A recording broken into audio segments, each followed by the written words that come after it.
भगवत गीता अध्याय 1। धृतराज बोले, हे संजय, धर्मभूमि कुरुक्षेत्र में इकट्ठे हुए युद्ध की इच्छा वाले मेरे और पांडु के पुत्रों ने क्या किया? इस पर संजय बोले, उस समय राजा दुर्योधन ने पांडवों की सेना को देखकर और द्रोणाचार्य के पास जाकर यह वचन कहा, हे आचार्य, आपके बुद्धिमान शिष्य द्रुपद पुत्र धृष्टद्युम्न द्वारा व्यूहाकार खड़ी की हुई पांडवों की सेना, इस बड़ी भारी सेना को देखिए। इस सेना में बड़े बड़े धनुष वाले युद्ध में भीम और अर्जुन के समान बहुत से सूरवीर हैं, जैसे सात्विक और विराट तथा महारथी राजा द्रुपद और धृष्टकेतु, चेकितान तथा बलवान काशीराज, पुरोजित, कुंती भोज और मनुष्यों में श्रेष्ठ सेव्य और पराक्रमी युधामन्यु तथा बलवान तमोजा सुभद्रा पुत्र अभिमन्यु और द्रौपदी के पांचों पुत्र, ये सभी महारथी हैं। हे ब्राह्मण श्रेष्ठ, हमारे पक्ष में जो प्रधान है उनको आप समझ लीजिए। आपके जानने के लिए मेरी सेना के जो सेनापति हैं उनको कहता हूँ। एक तो स्वयं आप और पितामह भीष्म तथा कर्ण और संग्राम विजयी कृपाचार्य तथा वैसे ही अश्वत्थामा, विकर्ण और सोमदत्त का पुत्र भूरि श्रवा तथा और भी बहुत से सूरवीर, अनेक प्रकार के शस्त्र अस्त्रों से युक्त, मेरे लिए जीवन की आशा को त्यागने वाले सबके सब युद्ध में चतुर हैं। भीष्म पितामह द्वारा रक्षित हमारी वह सेना सब प्रकार से अजय है और भीम द्वारा रक्षित इन लोगों की यह सेना जीतने में सुगम है। इसलिए सब मोर्चों पर अपनी अपनी जगह स्थित रहते हुए आप लोग सबके सब ही निसंदेह भीष्म पितामह की ही सब ओर से रक्षा करें। इस पर द्रोणाचार्य से कहते हुए दुर्योधन के वचनों को सुनकर कौरवों में वृद्ध बड़े प्रतापी पितामह भीष्म ने उस दुर्योधन के हृदय में हर्ष उत्पन्न करते हुए उच्च स्वर से सिंह की नाद के समान गर्ज कर शंख बजाया। उसके उपरांत शंख और नगारे तथा ढोल, मृदंग और नरसिंहादि बाजे एक साथ ही बजे। उनका वह शब्द बड़ा भयंकर हुआ। उसके अनंतर सफेद घोड़ों से युक्त उत्तम रथ में बैठे हुए श्री कृष्ण महाराज अर्जुन ने भी अलौकिक शंख बजाए। उनमें श्री कृष्ण महाराज ने पाचन नामक शंख और अर्जुन ने देवदत्त नामक शंख बजाया। भयानक कर्म वाले भीमसेन ने प्रोढ़ नामक महाशंख बजाया। कुंती पुत्र तथा युधिष्ठिर ने अनंत विजय नामक शंख और नकुल ने तथा सहदेव ने सुघोष और मणिपुष्पक नाम वाले शंख बजाए। श्रेष्ठ धनुष वाले काशीराज और महारथी शिखंडी और धृष्टद्युम्न तथा राजा विराट, अजय, सात्विक तथा राजा द्रुपद और द्रौपदी के पांचों पुत्र और बड़ी भुजा वाले सुभद्रा पुत्र अभिमन्यु, इन सब ने हे राजन अलग अलग शंख बजाए। और इस भयानक शब्द ने आकाश और पृथ्वी को भी शब्दमान करते हुए धृष्टराज पुत्रों के हृदय विदीर्ण कर दिए। हे राजन, उसके उपरांत कपिध्वज अर्जुन ने खड़े हुए धृष्टराज पुत्रों को भी देखकर उस शस्त्र चलने की तैयारी के समय धनुष उठाकर हर्षिकेश श्री कृष्ण महाराज से यह वचन कहा, हे अच्युतय, मेरे रथ को दोनों सेनाओं के बीच में खड़ा करिए। जब तक मैं इस स्थिति हुए युद्ध की कामना को अच्छी प्रकार से देख लूं, इस युद्ध रूप व्यापार में मुझे किन किन के साथ युद्ध करना योग्य है। दुर्बुद्धि दुर्योधन का युद्ध में कल्याण चाहने वाले जो ये राजा तथा सेना में आए हैं, उन युद्ध करने वालों को मैं देखूंगा। संजय बोले, हे धृतराज, अर्जुन द्वारा इस प्रकार कहे हुए महाराज श्री कृष्णचंद्र ने दोनों सेनाओं के बीच में भीष्म और द्रोणाचार्य के सामने संपूर्ण राजाओं के सामने उत्तम रथ को खड़ा करके ऐसा कहा कि हे पार्थ, इन इकट्ठे हुए कौरवों को देख। उसके उपरांत प्रतापुत्र अर्जुन ने उन दोनों ही सेनाओं में स्थित पिता के भाइयों को, पितामह को, आचार्यों को, मामाओं को, भाइयों को, पुत्रों को, पौत्रों को तथा मित्रों को, ससुरों को और सुहृदयों को भी देखा। इस प्रकार उन खड़े हुए संपूर्ण बंधुओं को देखकर वे अत्यंत करुणा से युक्त हुए। कुंती पुत्र अर्जुन शोक करते हुए यह बोले, हे कृष्ण, इस युद्ध की इच्छा वाले खड़े हुए स्वजन समुदाय को देखकर मेरे अंग शिथिल हुए जाते हैं और मुख भी सूखा जाता है और मेरे शरीर में कंप तथा रोमांच होता है तथा हाथ से गाड़ियों धनुष गिरता है, त्वचा भी बहुत जलती है तथा मेरा मन भ्रमित सा हो रहा है। इसलिए मैं खड़ा रहने को भी समर्थ नहीं हूँ। हे केशव, लक्षणों को भी विपरीती देखता हूँ तथा युद्ध में अपने कुल को मारकर कल्याण भी नहीं देखता। हे कृष्ण, मैं विजय नहीं चाहता और राज्य तथा सुखों को भी नहीं चाहता। हे गोविंद, हमें राज्य से क्या प्रयोजन है अथवा भोगों से और जीवन से भी क्या प्रयोजन है, क्योंकि हमें जिनके लिए राज्य, भोग और सुख आदि इच्छित है, वे ही सब धन जीवन की आशा को त्याग कर युद्ध में खड़े हैं, जो कि गुरुजन, ताऊ, चाचा, लड़के और वैसे ही दादा, मामा, ससुर, पोते, साले तथा और भी संबंधित लोग हैं। इसलिए हे मधुसूदन, मुझे मारने पर भी अथवा 3 लोक के राज्य के लिए भी इन सबको मारना नहीं चाहता। फिर पृथ्वी के लिए तो कहना ही क्या है। हे जनार्दन, धृतराज के पुत्रों को मारकर भी हमें क्या प्रसन्नता होगी। इन मारकर तो हमें पाप ही लगेगा। इससे हे माधव, अपने बांधव धृतराज के पुत्रों को मारने के लिए हम योग्य नहीं है, क्योंकि अपने कुटुंबों को मारकर हम कैसे सुखी होंगे। यद्यपि लोभ से भ्रष्टचित हुए थे, ये लोग कुल के नाशकृत, दोस्त को और मित्रों के साथ विरोध करने में पापों को नहीं देखते हैं, परंतु हे जनार्दन, कुल के नाश करने से होते हुए दोष को जानने वाले हम लोगों को इस पाप से हटने के लिए क्यों नहीं विचार करना चाहिए, क्योंकि कुल के नाश से सनातन कुल धर्म नष्ट हो जाते हैं।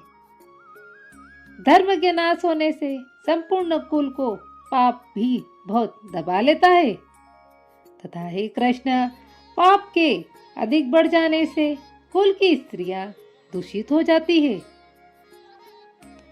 हे वैष्णव, स्त्रियों के दूषित होने पर वर्ण संकर उत्पन्न होता है और वर्ण संकर कुल घातियों को और कुल को नरक में ले जाने के लिए ही होता है। लोप हुई पिंड और जल की क्रिया इसके पितर लोग भी गिर जाते हैं और इन वर्ण संकर कारक दोषों से कुलघातियों के सनातन कुल धर्म और जाति धर्म नष्ट हो जाते हैं।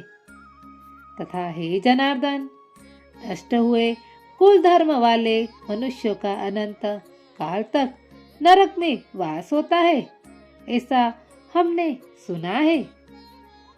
आहो, शौक है कि हम लोग बुद्धिमान होकर भी महान पाप करने को तैयार हुए हैं, जो कि राज्य और सुख के लोभ से अपने कुल को मारने के लिए उद्यत हुए हैं। यदि मुझ शस्त्ररहित नस सामना करने वाले को शस्त्रधारी धृष्टराज के पुत्र रण में मारे तो वह मारना भी मेरे लिए अति कल्याणकारक होगा। संजय बोले, रणभूमि में शोक से उद्विग्न मन वाले मनुष्य इस प्रकार कहकर बाण सहित धनुष को त्याग कर रथ के पिछले भाग में बैठ गए। भगवद गीता का पहले अध्याय का महत्व इस प्रकार है। श्री पार्वती जी ने कहा, भगवान, आप सब तत्वों के ज्ञाता हैं। आपकी कृपा से मुझे श्री विष्णु संबंधी नाना प्रकार के धर्म सुनने को मिले, जो समस्त लोक का उद्धार करने वाले हैं।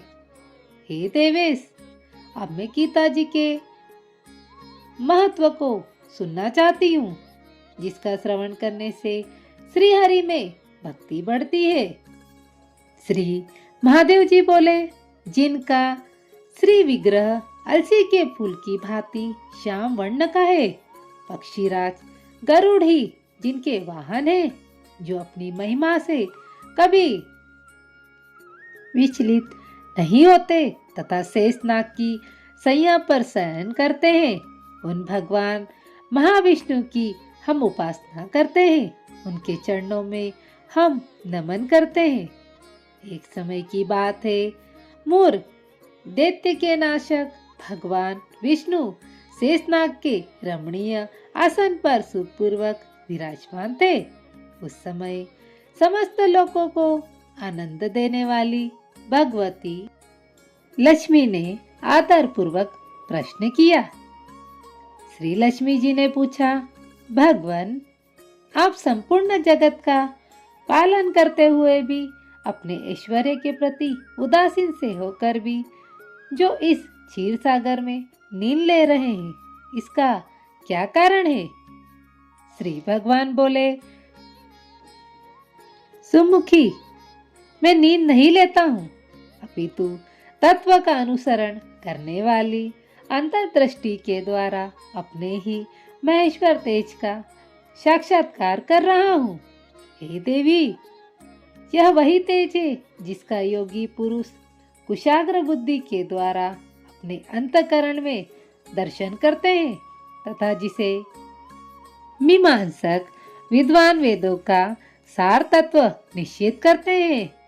वह महाईश्वर तेज एक अजर प्रकाश स्वरूप आत्मरूप रोग शोक से रहित अखंड आनंद का पूज्य निरीह तथा द्वैतरहित है। इस जगत का जीवन उसी के अधीन है, मैं उसी का अनुभव करता हूँ। हे देव ऋषि, उसी कारण है कि मैं तुम्हें नींद लेता सा प्रतीत हो रहा हूँ। श्री लक्ष्मी जी ने कहा, हर्षिकेश, आप ही योगी पुरुषों के ध्येय हैं। आपके अतिरिक्त भी कोई ध्यान करने योग्य तत्व है, यह जानकर मुझे बड़ा कौतूहल हो रहा है। इस चराचर की जगत की सृष्टि और संहार करने वाले स्वयं आप ही हैं। आप सर्व समर्थ हैं। इस प्रकार की स्थिति में होकर भी यदि आप उस परम तत्व से भिन्न हैं, तो मुझे उसका बोध कराइए। श्री भगवान बोले, प्रिय, आत्मा का स्वरूप द्वैत और अद्वैत से पृथक भाव और अभाव से मुक्त तथा आदि और अंत से रहित है। शुद्ध ज्ञान के प्रकाश से उपलब्ध होने वाला तथा परमानंद स्वरूप होने के कारण एकमात्र सुंदर है। वही मेरा ईश्वरीय रूप है। आत्मा का एकत्व ही सबके द्वारा जानने योग्य है। गीता शास्त्र में इसी का प्रतिपादन हुआ है। अमित तेजस्वी भगवान विष्णु के यह वचन सुनकर लक्ष्मी देवी ने शंका उपस्थित करते हुए कहा, भगवान, यदि आपका स्वरूप स्वयं परमानंदमय और मन वाणी की पहुंच के बाहर है, तो गीता जी कैसे उसका बोध कराती है? मेरे इस संदेह का आप निवारण कीजिए। श्री भगवान बोले, सुंदरी सुनो, मैं गीता जी में अपनी स्थिति का वर्णन करता हूँ। क्रमशः 5 अध्यायों को तुम 5 मुख जानो, 10 अध्यायों को 10 बुझाए समझो तथा 1 अध्याय को उदर, 2 अध्यायों को मेरे दोनों चरण कमलों जानो। इस प्रकार यह 18 अध्यायों की ईश्वरीय मूर्ति ही समझनी चाहिए। यह ज्ञान मात्र से ही महान पातकों का नाश करने वाली है। जो उत्तम बुद्धि वाला पुरुष गीता जी के 1 या आधे अध्याय का अथवा 1 से आधे या चौथाई श्लोक का भी प्रतिदिन अभ्यास करता है, वह सुशर्मा समान मुक्त हो जाता है। श्री लक्ष्मी जी ने पूछा, देव, सुशर्मा कौन था? किस जाति का था और किस कारण से उसकी मुक्ति हुई है? श्री भगवान बोले, प्रिय, सुशर्मा बड़ी खोटी बुद्धि का मनुष्य था। पापियों का तो वह शिरोमणि ही था।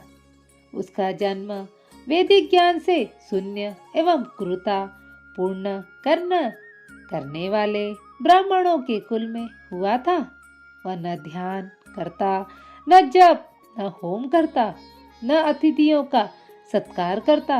वह लंपट होने के कारण सदा विषयों के सेवन में ही आसक्त रहता था।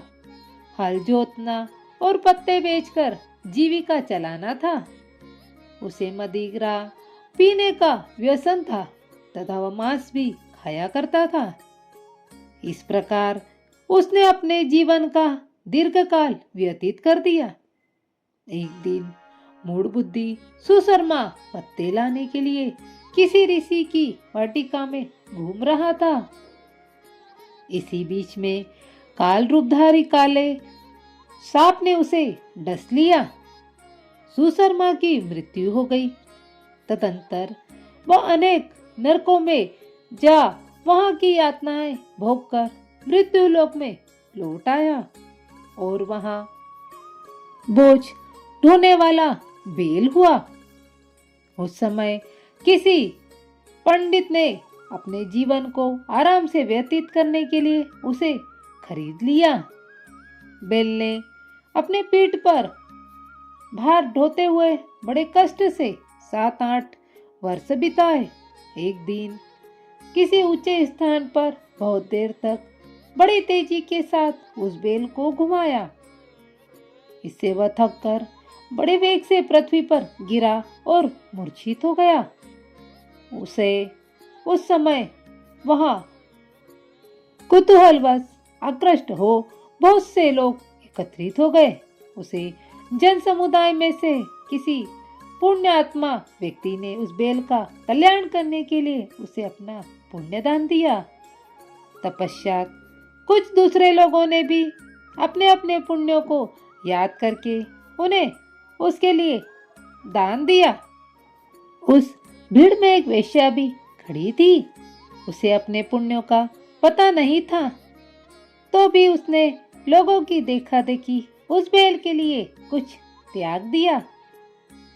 तदंतर यमराज के दूत उसे मरे हुए प्राणी को पहले यमपुरी में ले गए। वहां यह विचार कर कि यह वेश्या के दिए हुए पुण्य से पुण्यवान हो गया है, उसे छोड़ दिया गया। फिर वह भूलोक में आकर उत्तम कुल और सील वाले ब्राह्मणों के घर में उत्पन्न हुआ। उस समय भी उसे अपने पूर्व जन्म की बातों का स्मरण बना रहा। बहुत दिनों के बाद अपने अज्ञान को दूर करने वाले कल्याण तत्व का जिज्ञासु होकर वह उस वेश्या के पास गया और उसके दान की बात बतलाते हुए उसने पूछा, तुमने कौन सा पुण्य दान किया है? वेश्या ने उत्तर दिया, वह पिंजरे में बैठा हुआ तोता प्रतिदिन कुछ पढ़ता है, उससे मेरा अंतःकरण पवित्र हुआ है। उसी का पुण्य मैंने तुम्हारे लिए दान किया है। इसके बाद उन दोनों ने तोते से पूछा।